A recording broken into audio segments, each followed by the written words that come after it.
투데이 오늘의 말씀은 사도행전 4장 1절부터 12절 말씀입니다. 사도들이 백성에게 말할 때에 제사장들과 성전 맡은 자와 사두개인들이 이르러 예수 안에 죽은 자의 부활이 있다고 백성을 가르치고 전함을 싫어하여 그들을 잡음에 날이 이미 저물었으므로 이튿날까지 가두었으나 말씀을 듣는 사람 중에 믿는 자가 많으니 남자의 수가 약 5천이나 되었더라. 이튿날 관리들과 장로들과 서기관들이 예루살렘에 모였는데 대제사장 안나스와 가야바와 요한과 알렉산더와 및 대제사장의 문중이 다 참여하여 사도들을 가운데 세우고 묻되 너희가 무슨 권세와 누구의 이름으로 이 일을 행하였느냐. 이에 베드로가 성령이 충만하여 이르되 백성의 관리들과 장로들아, 만일 병자에게 행한 착한 일에 대하여 이 사람이 어떻게 구원을 받았느냐고 오늘 우리에게 질문한다면 너희와 모든 이스라엘 백성들은 알라. 너희가 십자가에 못 박고 하나님이 죽은 자 가운데서 살리신 나사렛 예수의 이름으로 이 사람이 건강하게 되어 너희 앞에 섰느니라. 이 예수는 너희 건축자들의 버린 돌로서 집 모퉁이의 머릿돌이 되었느니라. 다른 이로서는 구원을 받을 수 없나니 천하 사람 중에 구원을 받을 만한 다른 이름을 우리에게 주신 일이 없음이라 하였더라. 아멘. 복음이 전파되고 영혼들이 돌아오면 꼭 일어나는 일들이 있습니다. 반드시 세상의 세력은 저항하고 대적합니다. 오순절 성령이 임하고 베드로가 설교했을 때 3,000명이 회개하며 믿는 무리에 들어왔다고 기록하고 있습니다. 그리고 베드로와 요한이 성전 미문에서 장자를 걷게 하는 이 기적을 일으키고 그때 몰려든 사람들이 베드로의 복음을 또 듣습니다. 오늘 읽은 사도행전 4장의 말씀에는 5,000명이 넘는 남자들이 믿게 되었다고 기록합니다. 성인 남자만 기록하는 습관을 고려하면 더 많은 숫자가 믿었을 것입니다. 오순절 명절을 계기로 타지에서 예루살렘을 방문했던 사람들은 대부분 남자들이었겠지만 성령의 역사로 인해 짧은 기간 안에 최소한 몇만 명의 사람들이 예수를 믿게 된 놀라운 사건입니다. 사도들의 부활에 대한 가르침과 말씀, 그리고 그것에 따르는 수천 명의 군중들을 보고 대제사장들과 성전의 지도자들은 긴장하고 분노합니다. 사두개인들은 제사장의 가문 집안이라고 할 수 있습니다. 당시 대제사장들은 로마 총독들에 의해서 임명받기도 하고 또한 해임받기도 합니다. 로마 정부와 협력하에 유대인 사회를 예루살렘 성전을 중심으로 통합하고 다스리고 관리하는 집단이라고 할 수 있습니다. 부활이나 영적인 존재를 믿지 않지만 종교적인 이름으로 세속적인 권력까지 가지고 있는 실제적으로 유대인을 지배하고 있는 계층이라 할 수 있습니다. 어느 정도의 치안과 관리를 위한 병력도 보유했습니다. 복음서에서는 예수의 주요한 대적으로 바리새인들이 많이 등장합니다. 그러나 이 사도행전에서는 교회를 대적하고 핍박하는 집단의 대표적인 자들이 이 사두개인들입니다. 이들에게 사도들의 가르침은 자신들의 권력 기반을 흔드는 일이었습니다. 자신들이 죽인 예수의 부활에 대한 가르침을 막아야 했습니다. 그래서 기적을 일으키고 예수 부활의 복음을 전하는 베드로와 요한을 체포합니다. 다음날 성전의 장로들과 지도자들을 모아놓고 사도들을 불러 세워서 신문합니다. 안나스, 가야바, 요한, 알렉산더 대제사장들의 이름이 언급되어집니다. 안나스는 가야바의 장인이며 이들은 바로 예수를 신문하고 죽여달라고 빌라도로 데려간 바로 그 대제사장들입니다. 그들이 묻습니다. 너희가 무슨 권세로 누구의 이름으로 이러한 일을 행하느냐? 한편으로는 우습고 황당하고 쓸데없는 질문이라고 할 수 있습니다. 바로 예수님께 한 질문과 똑같습니다.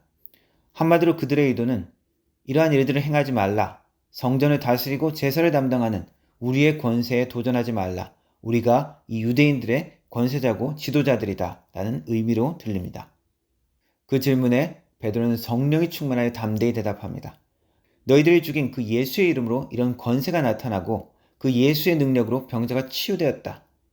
그리고 구약의 말씀을 인용합니다. 너희 건축자들의 버린 돌이 오히려 모퉁이의 머릿돌이 되었다. 예수의 이름으로만 구원을 받을 수 있다라고 담대히 선포합니다. 건축자의 버린 돌 이야기는 시편 118편 22절에 나오는 이야기입니다. 예수님께서도 인용하신 말씀입니다. 건축하다가 필요 없다고 생각해서 처음에는 그 돌을 버렸지만 나중에 그 돌이 필요한 것을 깨닫게 되어집니다. 정확히 그 버렸던 돌이 그 집의 주춧돌 역할을 하는 모퉁이 돌로 딱 들어맞는 것을 깨닫는 것입니다. 반드시 필요하다는 것입니다. 그래서 버렸던 돌을 찾아와 가장 중요하고 요긴한 모퉁이 돌로 사용한다는 이야기입니다. 하찮게 여기고 가치를 알아보지 못해서 무시하고 버렸지만 곧 그것이 가장 절실히 필요하고 귀한 것임을 깨닫는다는 것입니다. 예수님과 관련된 것은 이러한 것입니다. 세상의 시각으로는 예수님의 가치를 모릅니다. 무시하고 모욕하고 거절하고 거부합니다. 오히려 불편하고 방해물이 된다고 생각합니다. 예수가 필요 없습니다. 기도할 이유가 없고 하나님의 말씀을 애써 묵상할 필요를 느끼지 못합니다. 아무 문제가 없는데 구태여 말씀에 귀 기울여야 할 이유를, 그리고 내 육신의 소원과 욕망을 죽이고 하나님께 순종해야 할 절실한 이유를 찾지 못하는 것입니다. 예배를 사모하고 정성과 마음을 간절히 주님 앞에 드려야 할 이유를 찾지 못하는 것입니다. 내 일상과 삶에서 예수가 필요하지 않다는 것입니다. 그러나 내 삶에 붙들고 의지할 수 있는 것이 이 세상에는 아무것도 없다는 것을 깨닫는 순간, 아무도 더 이상 나의 곁에 끝까지 함께 있을 수 없다는 것을 절실히 깨닫는 순간, 그리고 내가 가진 돈이나 재능으로도 해결할 수 없는 문제를 만나는 순간, 나의 건강과 외모가 예전 같지 않다는 것을 깨닫는 순간이 있습니다. 영적인 눈이 뜨이면 비로소 그때 정말 하늘의 은혜와 도움만이 필요하다는 것을 깨닫습니다. 하나님만이 내가 구하고 찾아야 할 대상임을 깨달을 수 있습니다. 그리고 죄에 대한 심판을 느낄 때, 그리고 그 시간이 다가왔을 때 비로소 내가 붙들어야 할 것은 예수님밖에 없음을 깨닫습니다. 많은 것을 잃고 많은 시간을 낭비하고 후회와 부끄러움을 안고 뒤늦게야 깨달을 수 있습니다. 내가 의지하고 예배해야 할 대상은 예수님뿐이었구나. 내가 사랑하고 갈망해야 할 대상은 예수님이었구나. 내가 늘 함께 동행해야 할 대상은 세상이 아니라 예수님이었구나. 그제서야 볼 수 있는 시간이 올 수 있습니다. 예수님은 우리의 삶에 버린 돌로 존재합니까? 아니면 내 삶을 유지하고 지어가는 모퉁이 돌로 계십니까? 별 필요 없다고 잊어버리고 있지는 않습니까? 내 삶의 중심이 아니라 한쪽 구석에 잊혀지고 버려져 있지는 않습니까? 뒤늦게 후회하지만 다 돌이키지 못하는 것도 있습니다. 너무 늦어서 잃어버리는 것도 있습니다. 처음에 의도되었던 하나님의 축복과 온전함을 누릴 수 없게 되어집니다. 예루살렘의 성전을 담당했던 유대인들의 지도자, 대제사장들과 사두개인들은 영적 어둠 가운데 예수의 몸된 교회를, 그 사도들을 대적하고 있습니다. 그러나 그들에게 베드로는 위협 가운데서도 담대히 외칩니다. 너희들은 예수를 십자가에 못 박여 죽었지만 하나님께서 그를 다시 살리시고 그 나사렛 예수 그리스도의 이름으로 권능이 나타나고 지금 치유의 기적이 나타나는 것이다.